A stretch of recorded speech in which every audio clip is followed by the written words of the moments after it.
Hello, everybody. We are today talking about reasons your reports take so long and what we can do about it. Yeah, so we've got 90 minutes today. We're going to go through all the reasons that people have difficulty with evaluations. We've got some solutions. And then at the end, we've got a bunch of time for Q&A. So if you have any questions as we're going through this, please dump them into the chat and we'll go through them at the end. All right. Are we ready to roll? Okay. So the reason we're here today is because we have this painful process of writing reports, right? And I will say that I have been in this field for a really long time, like more than 25 years, I think. Oh my gosh. And I do a lot of evaluations. That's kind of the primary clinical role that I play.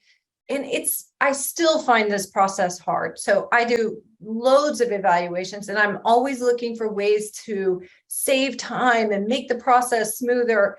And it's a bear of a process. And this isn't an individual concern alone. It's systemic across the field where different polls, different surveys, different conversations have been had with speech pathologists in all different settings. And they are uniform in a few things that they're struggling with. This data that you're seeing on the screen, this has probably been the same data for the same 20, 30 years. Although this one study is brand new. Yeah. That says 82% of speech language pathologists say paperwork is their greatest pain point. Which is almost a little bit sad because all the other studies said the same thing. So we haven't made much progress. I think it's actually getting worse. But and that's in large part too, because we have a shortage of speech pathologists. So we all have too much work to do, right?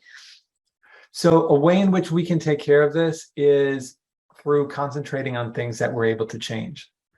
We've been dealing with the same issue and asking similar questions.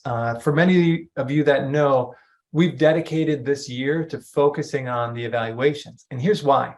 For those of you that have visited our blog, at the bottom of every blog article, which is over 350 now, there's a single question. If I sent you one thing or gave you one piece of information that made your life easier, what would it be? My all-time favorite answer to this question, just as an aside, is someone put in a magic wand, which I thought that was great. They took the time to do this. But you can see there's 575 responses to this question as of today. And clearly 3/4 of them are related to evaluations.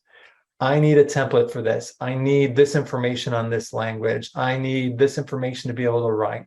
So even if we ask a general question, how can we help you the best? 3/4 of speech pathologists say it's evaluation. So slide before, 3/4 of us are struggling with paperwork. This data, 3/4 of us are struggling with evaluations. Well, and I think these are the same, though. I think writing reports is paperwork. Yeah, exactly. Yeah. So added to this, this year, we set out and a lot of SLP Impact members participated in interviews that we did. And we talked with people about what is their biggest struggle? What does their evaluation progress look like? And the super cool thing is that we talked to people who work on early intervention teams, and we talked to people working in the schools, and we talked to people who are in the clinics. And Lisa Rukavina, a good friend of ours at the time, she was in Texas, a regional lead. So she was over many districts and said, what is it that you're hearing? And shockingly, when we were talking about how long does it take you to do an evaluation, the gap between what people said was 4 to 16 hours. Yeah. And Lisa supported speech pathologists in about 50 or 60 school districts and would hear this from people all over Central Texas. We need help figuring out how to improve this process. We're very thankful to all of the SLP Impact members who did these interviews with us and shared their ideas and their thoughts and what they're doing to save time in this process. And I will say there is a lot of similarity across what all of us are doing. We all have these kind of special band-aids or whatever workarounds that we do to facilitate the process of writing reports. But it really informed our discussion, seeing what everyone's doing so we could come up with the solutions that we have today. these interviews, they raise three pretty intriguing questions. So the first one is, why are evaluations taking so long? The ones on the longest end. I mean, 4 hours is still That's a long time. a huge chunk of time, let alone 12 to 16. So why are they taking so long? And what is this discrepancy between the ones that are taking 4 hours, our version of short, and the ones that are on the egregious end, that are out towards 12 hours, 16 hours? And lastly, let's say we have a report that's taking that long. What are we actually doing within those hours? Like, what are the actual tasks and what are the actual events? How is this process happening? And what we found by and large is that it came down to just a handful of things, 3 or 4 things. So let's start with the obvious ones. We've got experience. So someone who's been working for a year versus 30 years is going to evaluate in a very, very different way. Then we've got how involved the evaluation is. So doing an evaluation of a child who's monolingual versus bilingual, a child who has a single sound articulation disorder versus someone who has something more complex, or an additional disorder such as Down syndrome, or someone who's in life skills. So we kind of have a complexity issue of that.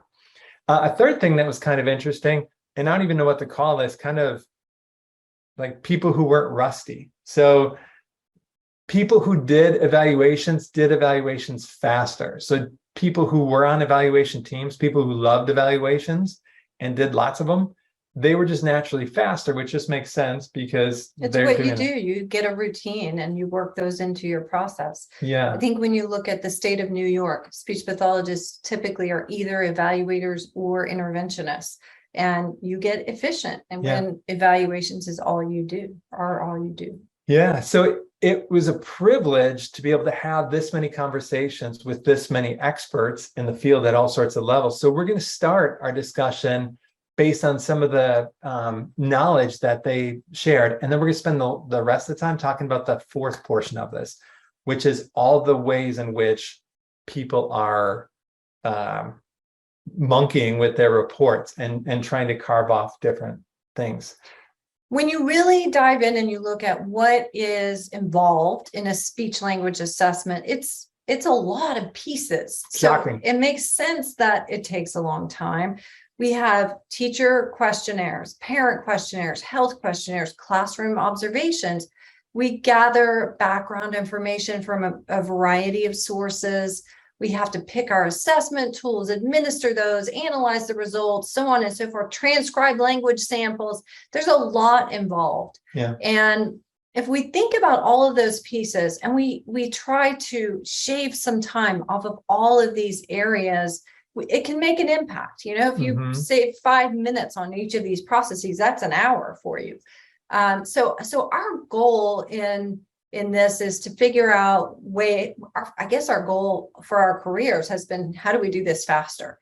Yeah, and we're going to start with the 7 ways in which we found we can dramatically reduce the time. And then at the end, we're going to end with a bonus, which is the fact that throughout all these processes, we've been working to create a single solution that encompasses all the areas of the evaluation so that we can take time off and do everything at once. All right. Okay. Before we jump in, so we're going to talk problem, solution. And we're going to go through that. And there's going to be a lot of videos, and there's going to be a lot of links, and there's going to be a lot of PDFs. So the first thing that we want to tell you is that all of these links are below the course. Okay, first our disclosure statement, and this one's really important for us today. We do this in every presentation for ASHA CEUs, but this one in particular, we are going to be sharing this thing that we've been working on for the past 10 months, since December of last year, and it's called Evalubox, and we will at the end share kind of details about what it is and all of that. So we wanted to be very upfront that is something we're going to be talking about today. That said, we also have solutions for you for every step that we are going to talk about that are free solutions. So So we aren't just here to talk about Evalubox. We are here to help you write your reports faster. At the end, though, we will share information about this really cool tool that we've put together. Let's start with number one. And by and large, this is a lot of the brilliance that came out of our interviews and the questionnaires that we did. Because as we talked to experienced evaluators, there was one problem people were dealing with, and that was not having a substantial block of time to be able to write or to evaluate. And some real pro tips that they shared with us to be able to make this happen.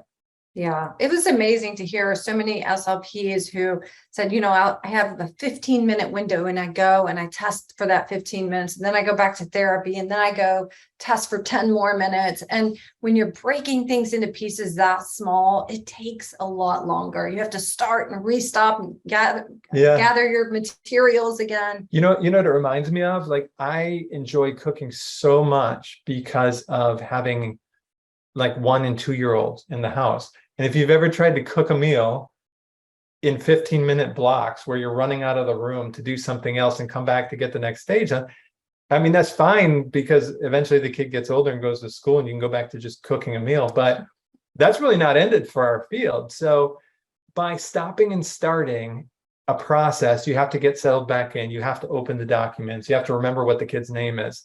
Like, that unto itself exponentially increases the time it would take you to do anything. So some ideas, we have some solutions for you. I mean, one is carve out a block of time. And believe me, I know it's easier said than done, but I think that we all owe it to ourselves to do this, to say, hey, I am going to make my schedule work so that I have a chunk of time to do this thing that is being asked of me, that is a part of my job. Evaluations, even though I think one of the things about evaluations is that they aren't consistent, like therapy.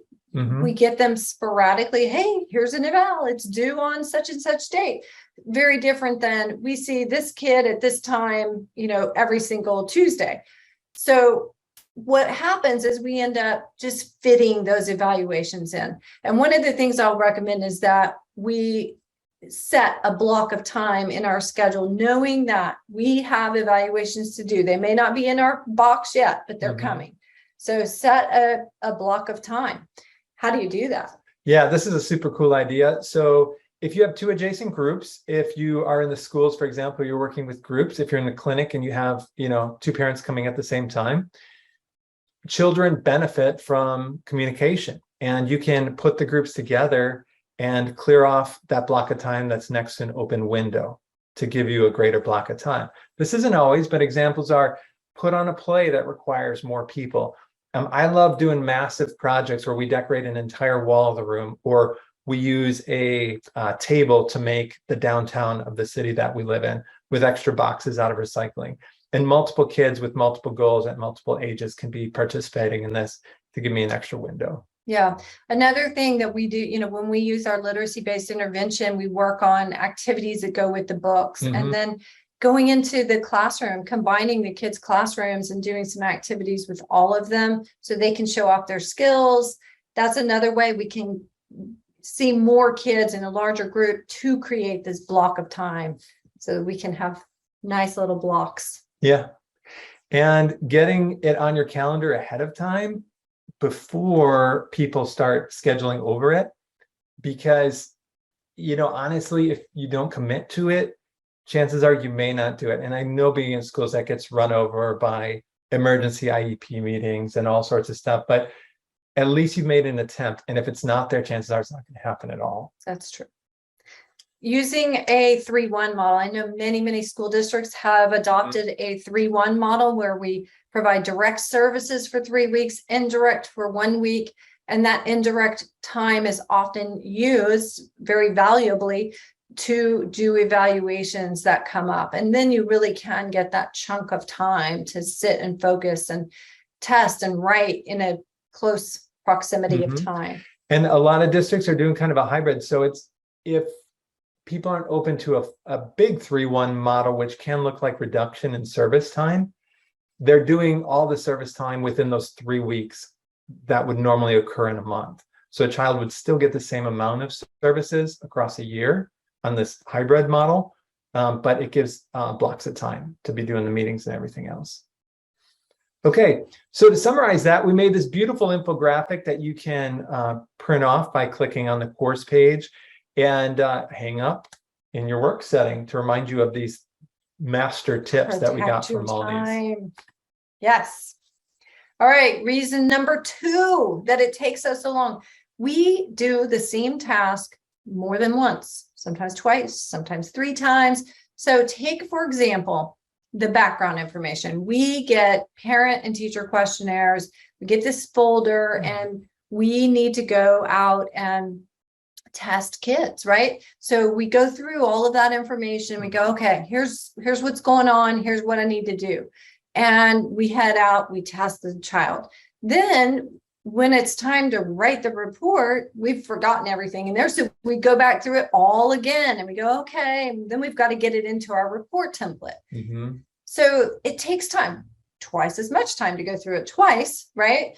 And these are the kinds of things that I think we really need to work to eliminate is the process like this, where we are being, repetitive.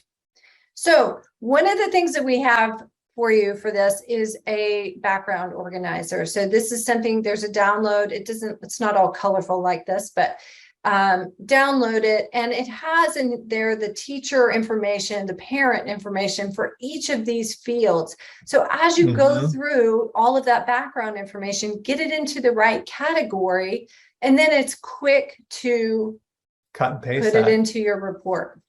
Yeah. And a pro tip on this one, which is difficult to pull off sometimes initially, but it's worth its weight in gold. And we learned this primarily from clinic personnel. People I knew in the clinic introduced this because they're writing ahead of time. So if you think of the report as kind of 3 parts, we've got the top, which is all the background information, parent information, the middle part, which is the speech and language testing, and then we have outcomes and recommendations. Well, the truth is, in that packet, you have most of the information to write the first third of that report. A bonus for doing this is a lot of times you find stuff that you needed to know during the evaluation. Like you need such and such about information from a person. Like hearing results from the Yeah, parents. those small things. Or there's a concern on a page, fluency, that the reading specialist had added in, and it wasn't in the teacher part, but all of a sudden there's a big fluency concern, and you should know that before you go testing.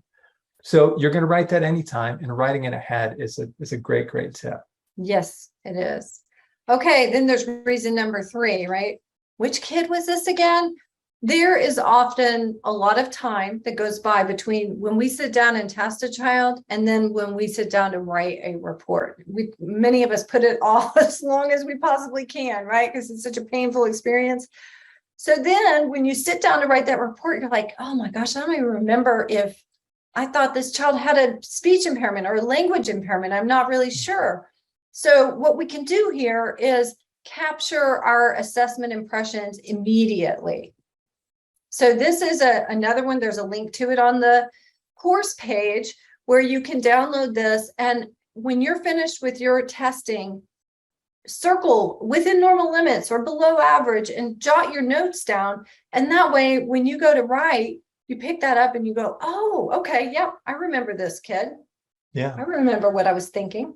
Yeah, but like on a good day, sometimes I know in the schools on a good day when the child leaves, you get the protocol scored. And maybe that's as far as you get before lunch. But it's super difficult. So this right here will give you that information. And for me, it feels like just closing the loop on the evaluation. Another thing I like about this is that it reminds me what I forgot to do. Just honestly, like I don't have the vision and hearing, or I didn't do informal speech, or even need to score, if that's where you leave it, but it gives you that starting point when you sit back down. Absolutely. All right.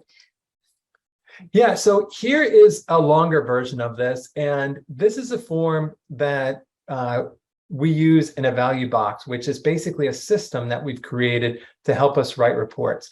And in essence, what's cool about this is that it's a longer version and you're just checking boxes. So it definitely looks more busy than the other page.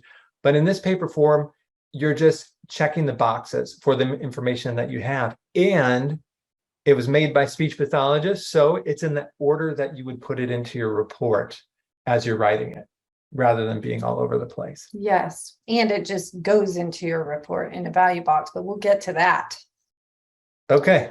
So we're based in Central Texas, and we have our clinic, and we've been testing for about 20 years and working in the school districts. So we've done evaluations in over 50 districts in Central Texas.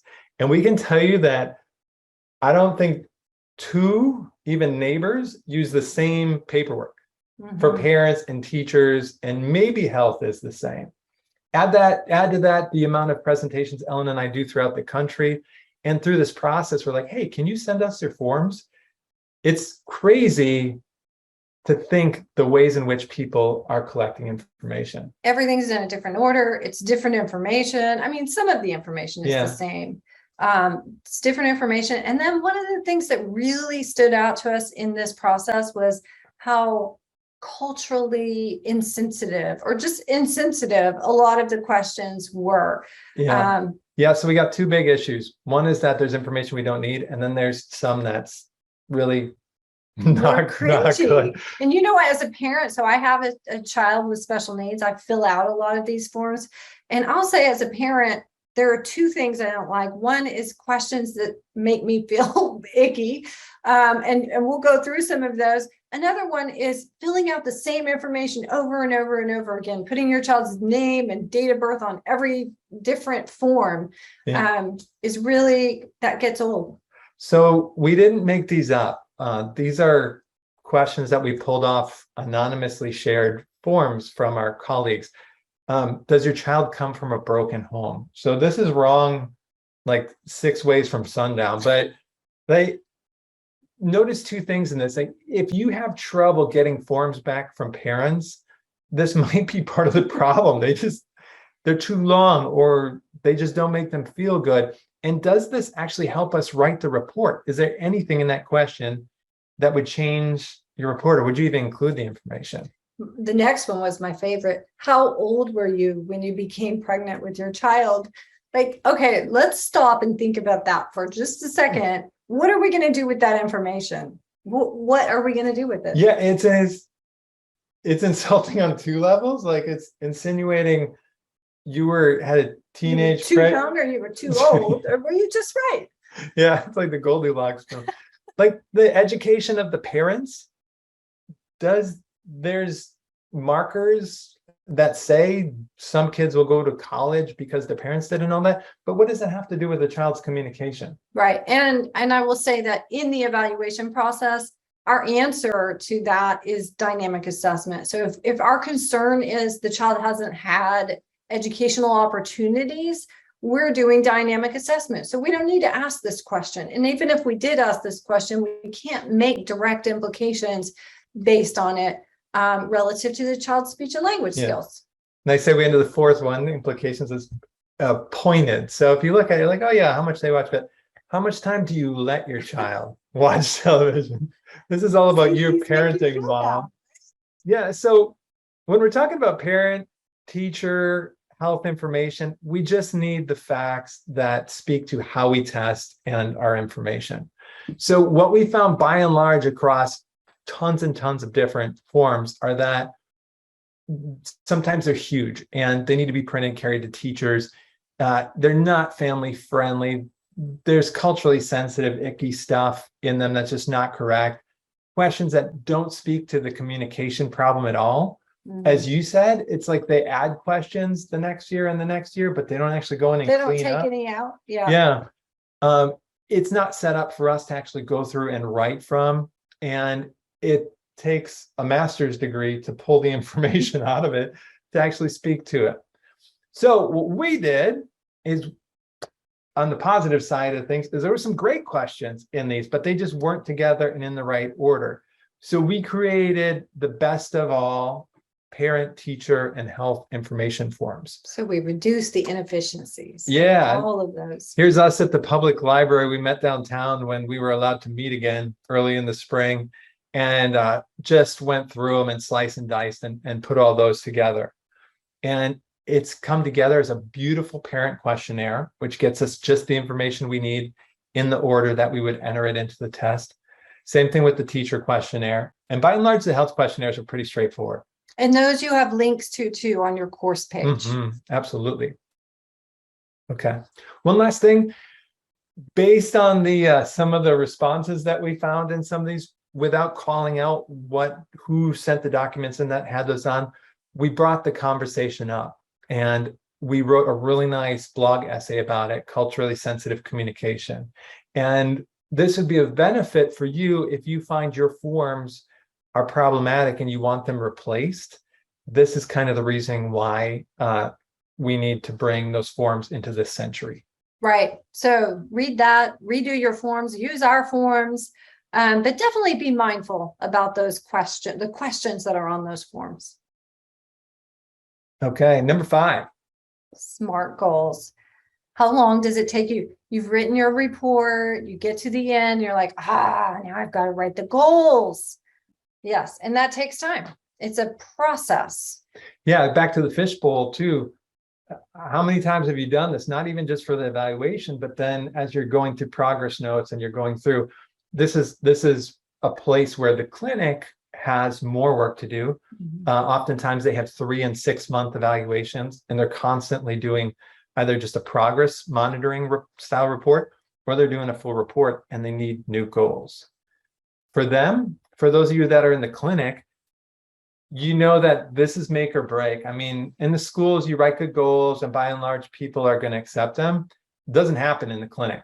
If your goals are off, it gets denied from insurance companies, meaning you can't start services with the kid because if they're not measurable, or the insurance company doesn't know what you're going to do in that time period. So a speech pathologist shared that goals are problematic because you have to find the appropriate goal based on the information that you did during testing. More difficult when the child speaks another language, because then you have to get the goals. And while I don't know of anyone that actually translates an evaluation without like a lawyer request or a parent request, translating the goals is really, really helpful because parents get that. And you can do that with Google Translate. But wouldn't it be great if we had goals that were just in Spanish at least? Right. And then those go into your IEP and you can just drop them right into there. And it's the question of what is a SMART goal and what is measurable and how do we write these? So let's say you know that the child should be working on 2-word utterances, then it's making it an appropriate at a level as far as cueing and opportunities for them. Like I said before, making the goal acceptable to show measurement, especially if you're dealing with Medicaid or you're dealing with clinic insurance.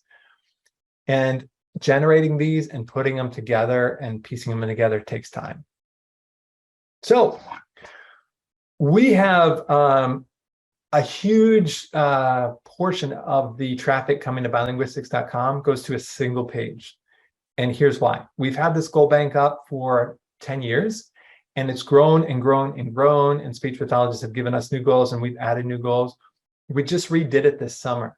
And it's these accordion goals where you click phonology and it pops open, and then you have the phonology based on age. And we have 2 videos. One's pretty funny on top, and then another video covering why and how you would incorporate those goals into your therapy. And that's the speech therapy goals at bilinguistics.com. If you click on the 4 SLPs tab, or honestly, you could just Google speech therapy goals and bilinguistics, and we're right at the top. As far as making them SMART, basically, here's the process, right? You find the goal that you want, and then you need some form of measurement, which is basically opportunities, and it's usually written in a fraction or percent, and then support, which is typically minimal, moderate, or maximal cues. Those 3 pieces together, tacked on, give you your SMART goal. So you can use the goal bank and you can tack those pieces on the end. And in the end, this presentation, we're going to revisit because we figured out a way to use our goal bank and do it automatically. Right. It's very cool. Okay, reason number 6, deciding how to test in 2 languages. So for those of you who test bilingual children, there's always the process of figuring out what tools are we going to use. Are we doing standardized testing? Do we have standardized tests? There is new research that's come out in the last few years that tells us that, we need to look at a child's input and output. How much are they exposed? And that this idea of current exposure should dictate how we go about testing. So often in a packet, this is information we get, home language survey from 6 years ago, and the parent says the child speaks Spanish at home and hears Spanish at home. And that's the information that you get. Well, we know that we need to go deeper than that. We need to get more information. On our website, there are several questionnaires, language history forms that help to gather more detailed information about that. With the new research that has come out that talks about this input output and the importance of that, we also have created a way to easily get an estimate of a child's input and output across their day. So we look at speaking in school and at home, and what they hear at home and at school, and we quickly calculate that. Yeah, so let's take a minute and talk about that, because it's a year new. Like, the research is 1 to 2 years new. And basically, when they put together the standardized test, the BESA, they did really in-depth surveying and work around trying to figure out what language exposure is and what it looks like. And I think for many of us, we have 2 words inside a referral packet. There's some language proficiency thing that was done by general education, maybe in pre-K or Lord knows when. It says English, English, and sometimes it'll say Inglés, Inglés. That's the best. Yeah, or Spanish or English.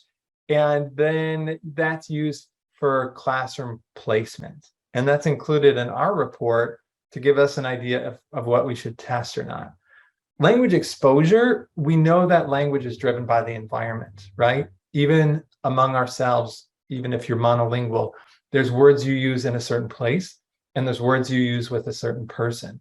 So when we're trying to figure out how much of one language a child speaks or the other, we need to be talking about during the school, after school, and the weekends. And if you add all that up and subtract out the amount of time they're asleep, roughly, you get a percentage. So what this does is it more accurately dives into the child's day so that we can say that how much they're speaking. There's one more line on this form where you subtract your 75% from 100 and say 25% in the home language. Yeah. So we do consider that home language too. And that helps us know, do we need to do formal testing or not? Yeah. Do you want to talk a little bit about that? So the results found that if a child has less than 20% exposure to their home language, that the results of formal testing or language testing in that language might not inform the communication decision. Right. So looking at some non-standardized measures in that language to give you a sense of that may be all that you need to do. Mm-hmm.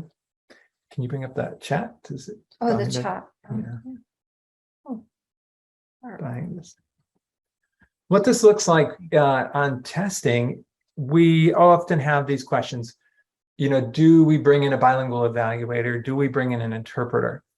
And this really helps from that standpoint, because even if you do a bilingual evaluation, half to 75% of the evaluation is the same, right? You're going to write the first top third of the evaluation. You're going to have your recommendations and outcome. We have the middle speech and language portion. Half of that would be in English and half of that would be in the home language. So with this information, we can do the top, we can do the English testing, some of it, decide whether we need an interpreter and still do the outcomes. So this helps us with that so that we can get the interpreter or the bilingual evaluator in the door before our time frame is up. Yes, and let me say that in this set of calculations you see right here, we've made some assumptions. And when you download the form to do this, it talks through what those assumptions are. And if the child you're testing does not meet those assumptions, we have guidelines for you in there on where to go and how to proceed. Okay. All right. And number 7, this is the biggest thing. And what we're talking about is the use, not reinventing the wheel. We've written really good text about a report in the past. And how do we bring that forward to be able to use it more than once? In essence, what we're talking about is templating. And that's been the solution that most people have tried to come up with to address this issue of using work that we've done before again. That's about the cleanest way, because we're going to get into it. There's some inherent problems with this, which I think all of us have suffered from. I think we have in our interviews. I mean, so words that every single person used were templates, find and replace. Yeah. And we all have these like crazy systems for trying to make this more efficient. And a crazy level of anxiety or fear that a report goes out the door and it's got information in it that it shouldn't. Yeah. Which is in essence what we're trying to solve for. That the middle ground, the perfect solution is that we can use work we've already done, not reinvent the wheel, but not send something out the door that's got bad pronouns or the wrong names. Yes. And that. Okay. So by and large, here is the way that the different camps of solutions for this. And we would love to hear in the chat which one you are or how you solve this. So we have some people who have an absolutely massive template, 20 some odd pages, and it's got everything in it. And the idea is that they would go through and add what they need and then just delete out what they didn't. So the most common version of this is every standardized test is in a portion, and they're just going to go and delete out. That's hopefully. me. That's my approach. That's you? That's you? Put everything in one document and then delete what you don't need. Okay. Option number 2 is you have multiple templates and they're based on the tests you use. So this would be, this is your PLS template, or this is your self template, or this is your Castle template. And based on how you would test, it would do that, which I have done that and it's good. But then what happens when you use 2 tests? Then you've got 3 templates open. Mm-hmm. The one you're writing, the Castle template, and the Goldman-Fristo template. And then inevitably you go, oh, I used this and I want this other template. And then you're searching through a bunch of reports to try to find the pieces that you want to pull into your current report. Yes. Another option used by speech pathologists is that you save your templates based on disorder. So you have a fluency template, and you have a voice template, and you have a language disorder template, and you have a phonology disorder template. And it's based on disorder, but you're still dealing with multiple templates and oftentimes multiple ages, right? Next up, we have templates based on qualification or disqualification. So D and Q at the end. I've done that one too. So you've got your PLS template, but then you also have either another block or another template that's PLS when they don't qualify. Mm-hmm. So that's problematic. So there's that. And then you have paragraphs written based on all the above. So it's PLS qualifies, doesn't qualify. Mm-hmm. Self qualifies, doesn't qualify. I would say this or I would say that.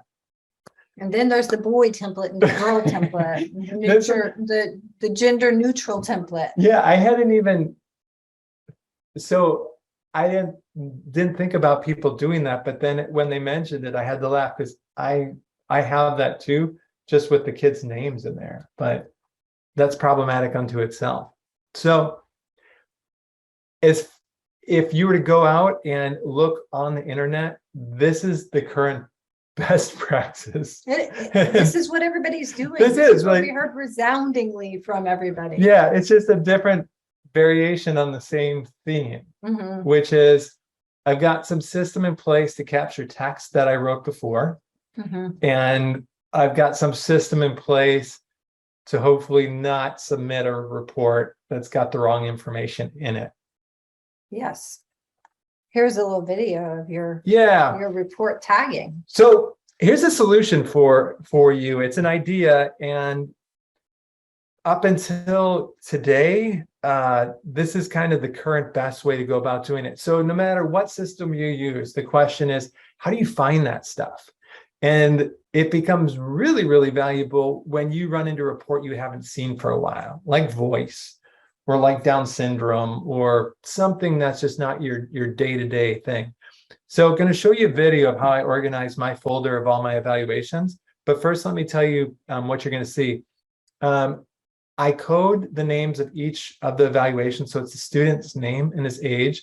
And then it says E for expressive, R for receptive, S for speech. And then it's followed by N and an I for normal or impaired. Are we ready? Okay, so here I'm within my folder, and it's just called Evaluations and Resources. And I've got all the reports that have been given to me. So if I go here, let's say I just finished working with a male 6-year-old who had expressive impaired, receptive impaired, speech impaired. I'm going to go expressive impaired, receptive impaired, speech impaired, 6. And then I'm going to look for names of children who are matching those criteria. Now I have the first names plus the last initial in place because I want to be able to match children who have the same gender. That way the he's and she's and hers and hims within the report stay the same. The other thing I'm going to do, so if I do expressive, impaired, receptive, normal, we have those all the time, speech normal, you can see that I've got reports that come up matching that also. Now, when you have a report that has something really funky or something you don't see for a while, I also add that on there. So let's say I had a report on cluttering, then I add that tag, or how about Down syndrome? So that's there too, so that I have the text to be working with them or with those kids. And you always want to include an age. So the way you save an age is the semicolon. So 7-3. And I actually have some kids that are exactly that age. But basically the first number will give you either the month or the year that they were born in. So you can get close enough to the age. Why is this important? Because we know that our tests break off at certain ages. The self, for example, the protocols change from 5 to 8 and then 9 and above. So if you're testing a 5-year-old, you don't want to pull a child up for the self that's at 9 because the protocols and the tables will all be different. And you can also do that too. You can put in a specific language test that you use if it's not something. So for example, someone recently knocked it out of the park with a communication matrix report, and I took the content from that. And the other thing is that if you test in other languages, you want to put those words in there too.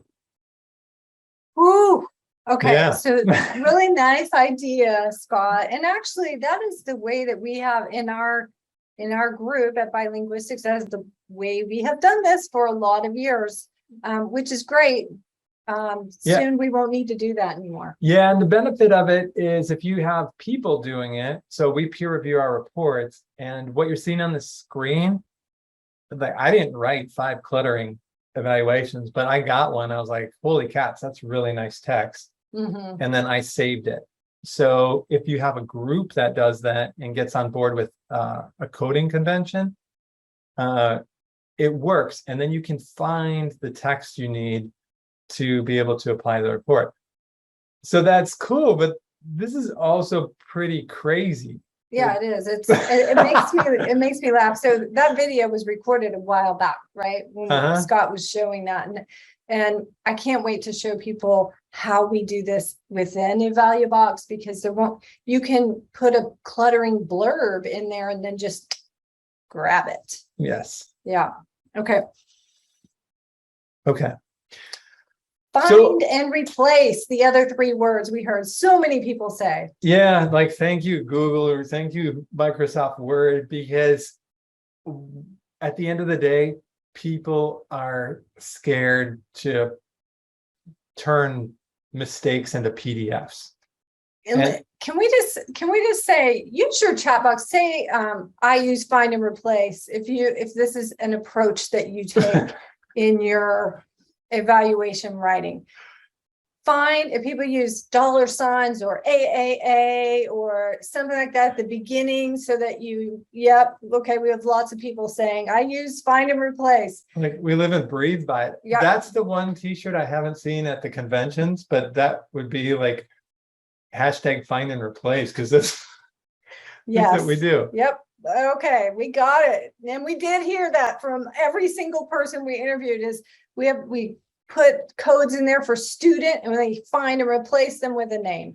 If we're not confident in what we're producing, the time is just absolutely jacked up, because you got to throw the brakes on, you got to close the office door, you got to turn your phone off, and you have to read your report out loud, all 8, 10, 12 pages of it in the school, to make sure that you're not sending something out the door that's junky. And if it's scary, you're like, I don't want to do this. Oh yeah, and we've all done it. I mean, we've all put things out there with wrong pronouns, wrong names.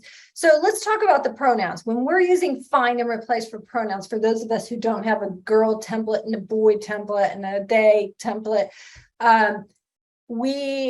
one of the problems is that if you just say replace him with her for every single thing, you're talking about, you've got teachers, parents, kid, all those people have pronouns in your report. And so sometimes you end up with the wrong pronouns, or note that there's not a one-to-one correspondence between pronouns. So you might end up with something like, that is him book instead of that is his book. If you just replace her with him.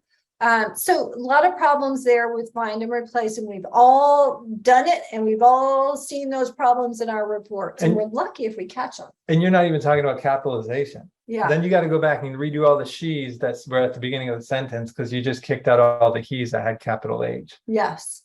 Unless you replace those, you got to do space, capital SHE space, look for that to have the space, capital H. So that you don't replace something in the middle of a word. Yeah. Yeah, that's right. Yeah. We've all done this. Yeah. Who hasn't replaced all their thes with the she, to she's after? You're like, oh, why are there 68 she's in here? And it's because you just knocked out all the HEs from thes.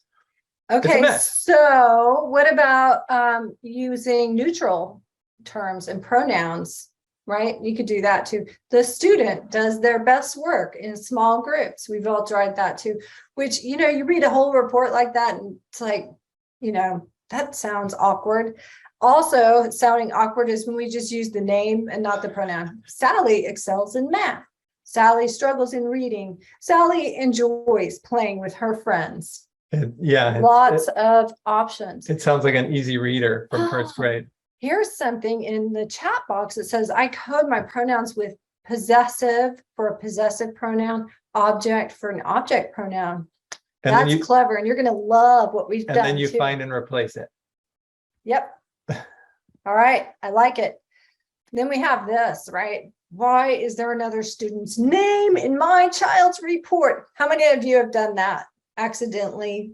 Sometimes you use find and replace, but you misspelled a kid's name one time or two times. And so you have this like misspelled version of the name in there. And that is really quite painful. That's why we started doing peer reviews in our office. So we didn't end up with with the wrong name going out. All right. Okay. So any of these solutions, honestly, they'll take time off of your reporting. We're just past the 20-year mark within our office. And what you're seeing is an evolution on thought, and let's tackle this and let's tackle this, with this overall goal of bringing down our writing time. We cannot affect so many things going on in our professional life, right? As far as the size, for many of us, the size of our caseload, or at times talking about where we work, or the schools that we're at, or the types of students that we work with. So we have to choose battles that we can win. And affecting the amount of time we're doing in the reports, you can see between 4 and 16 hours, we can do something. But here's a question. What are other professionals doing? You know, when you went to get your teeth cleaned, or if you went for your annual physical, do you think that doctor, that dentist is sitting there for 4 to 16 hours and writing about your teeth? We have to be one of the few medical professionals that are doing this, other than the LSSPs. Yeah, they write crazy 10 times reports. more. But just as professionals, wouldn't it be better if we had something that did everything together? I can enter those at the end. Okay. Okay. So there's portions of the report that people are working on, right? And we have to admit that while these solutions might effectively shrink an aspect of our report writing or make us not have to repeat that, by and large, they're just temporary solutions, or they're band-aids, and they're not actually addressing the bigger issue of what it is that we're doing. We need a system for this. Yes. So this year, we decided to tackle this issue and talk with all these people, and found these conversations just incredible and intriguing. And we had this idea: what if we're talking about a solution that will do everything all at once? Is there something that we could make? And we started looking around, and it really didn't exist. And there's some real reasons why it didn't exist. Number one is security. Like, if you're there's a lot of people with these brilliant ideas, even goal banks or progress notes, and the companies in that fall short, because where is this stuff going? Even with people who are doing their own solutions, like Google Forms to get information from parents and teachers. It's not exactly sure that Google, you have to set it up right to be HIPAA compliant. So, and that's going to live outside of your school or your clinic system. So what do we do with that? Well, fast forward to the pandemic and a rapid increase in the acceptance and use of platforms to do therapy, and that remotely. And we interacted with the group Speech Therapy AI, who already had a platform built that is secure and HIPAA and FERPA compliant, and saves work and has its own environment. And we thought, what if we could build a machine on this platform that's protected, that could help us with this report writing? So we spent the last 9 months developing something that we're calling Evalubox. And what this is it's a way for us to get help gathering all our information, putting it together in a template, and pressing a button to make a report. So I'm going to show you basically what this looks like. Ellen's going to jump out, but know that this conversation is largely the same, that we're talking about forms, the way we gather information from people, templates, the thing that we're putting it into, and then getting a report that comes out. Here's the super cool part, and this is the distinction. With Evalubox, you put the information into the forms, and if you're using the questionnaires, it's all in the same order. And Evalubox is putting that information into your template. You're pushing a button, and the template's becoming a report. All right. Are you ready for me to show you? Okay, I'm going to turn the camera back on, and then we're going to change our share.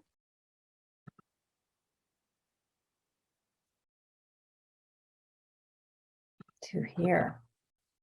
Okay. So you should see evaluations on here. When you first log into the Evalubox system, this is the page that you come to. You get the evaluations dashboard, and you see all of your evaluations on this page. These are all made up kiddos, but we have the student, we have the campus, we have the type of evaluation, when it's due, who's doing it, and the status of it. So you can mark the status as in progress, complete, or if a child moves mid-evaluation, discontinued. For most of us, this currently lives on a spreadsheet, or Yeah, maybe sure. maybe a notebook. Yeah, maybe a notebook, hopefully a spreadsheet. So those are your evaluations. So Scott said we have the forms, we have the templates, and we create reports. So within each student, we have a set of forms over here on the left-hand side. So we have an intake form, and in there is where you pick your pronoun once you pick a pronoun, and then you're done picking pronouns. It's all taken care of for you. We have parent information. So we have a parent form. One of the cool things in these forms is that if the parent says no concerns about something, that's it. If the parent says I'm concerned, more questions open up. So it makes that process a little bit smoother. Same thing for the teacher. And then we have the nurses form. We have our assessment form where we can drop our impressions in, talk about the behavior during the testing. Some other cool pieces here are the assessment tools. So you go in and you have a drop-down box and you pick which tools you've used. And then it gives you the description of that, and it gives you the boxes that you need to put your numbers in. Yeah, this was really important. Going back to the different solutions people have, Ellen's saying she's the large template person with all the different evaluations in. When you choose the tests you gave, that's all you see. Right. Like you see the BAPA, you see the self, you don't see all the other speech pathology tests. That's right. And I'll show you in the template kind of what that looks like as well. And then you have your different sections that you're going to write about articulation, receptive, expressive, pragmatic, fluency, and then your recommendations where you're going to say what your diagnostic decisions are and put your goals in.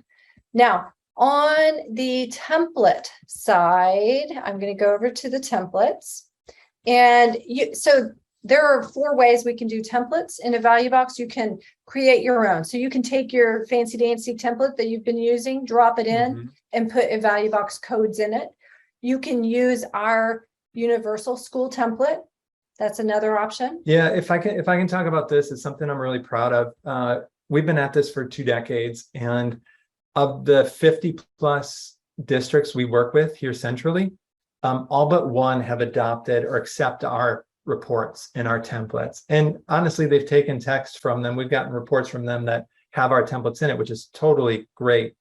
But this is the culmination of the best and brightest text. So most people would start with this and modify it by adding their own header or adding their specific district stuff. It's already done for you. And you see these placeholders. These are our different fields that come from our forms, and they will be dropped into our reports. I want to, while we're in here, because we've talked about pronouns so much, I want to show you how we code the pronouns. So within your template, you go to student, you go to pronoun, you pick whether it is a subject pronoun, an object pronoun, a possessive pronoun, or a reflexive pronoun. And for each of those, you have a sentence case and a lowercase. So this is something you do once when you're building your template. If you want to add a paragraph, you make sure your pronouns are right, and then it's done. You're using that template over and over again, and your pronouns are right because you picked he or she or they on the first page. And so you pick it once. You don't have to do find and replace and make sure they're all good. It automatically slides the correct pronoun into that form, which is really cool. One other thing I want to show you while we're in this template is the tests. So we talked about the description and the test boxes, and those are all here. But you only see, if you pick PLS, you only see the PLS in your report. You don't see all of these others, but you also can put in blocks of text that say, hey, if I used the PLS 5, this is the paragraph I like to use with it.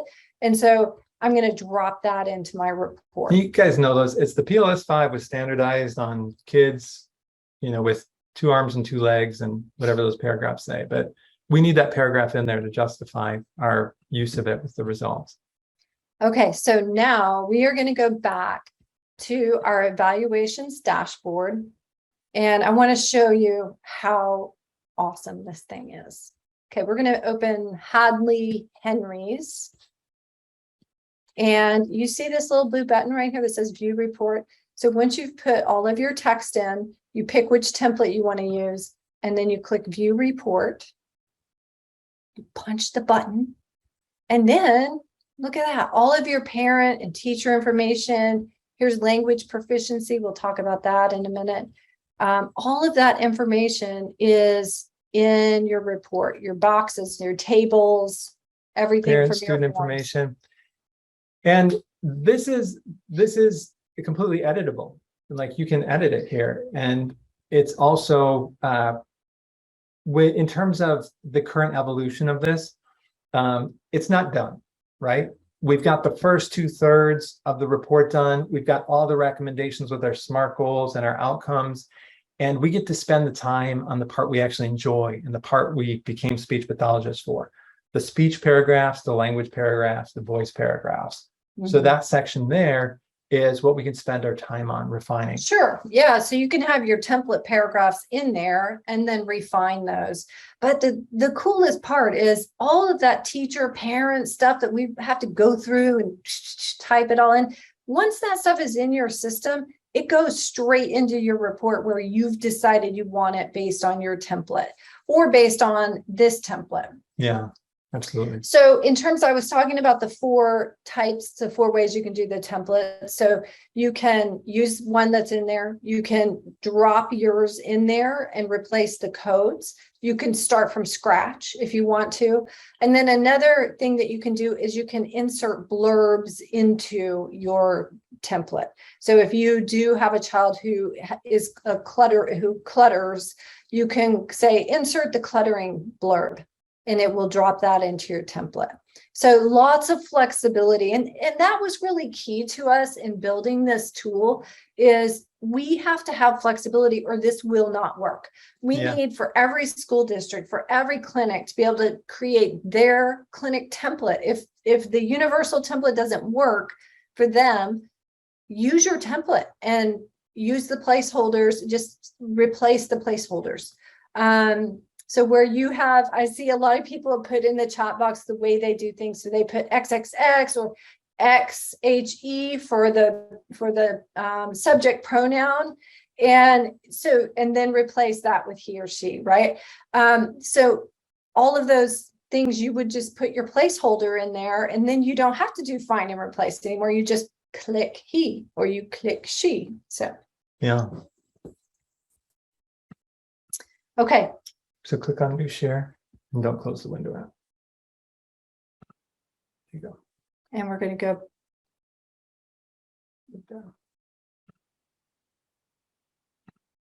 Okay. So it is the information that we gather, forms and questionnaires. It is still the use of a template, and it is producing a report, but in a dramatically different fashion. And as we start using Evalubox and we're using it and allowing people to now try it out themselves, we think that we can dramatically reduce these timeframes, like down below the 4-hour mark. Ellen had an evaluation where she drove longer to get to the evaluation than she actually took to write it up. So background information, yes, this is a great tool and you can use it, but you can also put this information straight into Evalubox and get it into your report. Right, without having to write it down and then type it in. The goals, when you choose the goals, you choose the measurement and the support right from the get-go. So let's say you chose, we'll produce S, it's automatically going to be at 70% with moderate cues right in the middle. If you want to modify that, you can move it up and down 60%, 80%, but otherwise the goals are immediately SMART and insurance acceptable. They're measurable and they show levels of cueing and support in them. There are a couple of questions I would like to address if we could. So one is, where can we find these resources? They are on the course page. You'll be able to find a list with links to all of those resources that we shared. Secondly, someone asked, can I use this tool independently or does it have to be district-wide? You can absolutely use it independently. you can have your own report writing system. You can put your district's template in there. And then you just, when you finish a report, you PDF it and it's done. You can PDF it right in the system. Yeah.